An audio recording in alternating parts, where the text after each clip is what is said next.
All right, Garion, let's talk big, beefy centers here. What's one that you just need in your lineup? I know in this fantastic article that you have decided to write up for DK Nation, you have some great value plays. You have a value center here, but is there one that you pay up for? There's some expensive dudes on the slate. Yeah, I think the big debate tonight really just comes down to whether you're taking Nikola Jokic or you're taking Joel Embiid. Generally, this season I've sided with Jokic, and there's a case to be made that the Jazz might not have a center tonight or anybody above the height of like 6'7". So there's still a lot to unravel here. But the Wizards are kind of in a similar spot. We saw Thomas Bryant leave last night's game against Milwaukee. Montrezl Harrell is undersized, and for whatever reason, they hate Daniel Gafford. I think they'll actually have to play Daniel Gafford tonight, and I kind of like him at 3,100 as a solid value option. But I just think Embiid's going to eat tonight. I mean, he's $600 cheaper than Jokic. We always talk about Jokic's insane efficiency statistics. Well, Embiid's last 9 games, he's also averaging well over 1.8 DraftKings points per minute. I mean, I just don't know how an undersized Washington team is going to be able to stop this guy. And he's also got fresh legs. I mean, I don't knock Jokic in any capacity. I'm not taking a shot at his physical endurance because, as Nick pointed out on yesterday's show, he's kind of the NBA's Iron Man at this point. But, Embiid got that day off. Jokic is on the second night of a back-to-back. I think you just have to lead Embiid here. Whalen, Embiid has scored at least 50 fantasy points in all but 3 of his past 17 games here.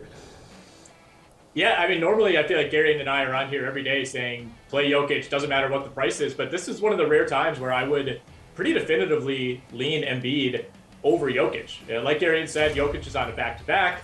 Embiid rested on Monday. This will be his first game since Saturday. So this is as fresh as he's going to have been in probably 2 months at this point. And on top of that, he gets a fantastic matchup against the Washington team that played in Milwaukee last night, now has to go all the way to Philly. Tough road back-to-back. The Wizards are a bottom 5 rebounding team in terms of rebounding percentage in their last 10. Good chance they don't have Thomas Bryant in this game, especially with the injury that he's coming off of. You think, if anything, they'll be even more cautious than normal. Wizards are also a bottom 10 defense and defensive rating. Like, there are a number of stats we could reel off as to why this is an ideal matchup for Joel Embiid. And yeah, I mean, Daniel Gafford is a big body. I think he maybe is better suited to guard Embiid than Thomas Bryant might be, but there apparently is some clause in Daniel Gafford's contract that he cannot play any more than 13 minutes on any given night. So that really doesn't worry me all that much. So I really love Embiid over Jokic tonight. But I also love both the big men, Jared Allen and Evan Mobley, who are at 7,700 and 7,400 respectively, against a Houston team that, in terms of combination of pace and defensive rating, is probably the best fantasy matchup in the league. Last night, you got guys ordering grills for their teeth during games. This is a team that you absolutely want to target for fantasy purposes. I mean, Friar, what do you want to do here at center? Who do you want to build around? Because Embiid's matchup, we got the Wizards allowing the 3rd most fantasy points per game to centers this season. He usually feasts against them, too. Yeah, the guys have already waxed poetically about Embiid. I am in lockstep with them on this one. As much as, Jokic usually is the guy you want to go with tonight.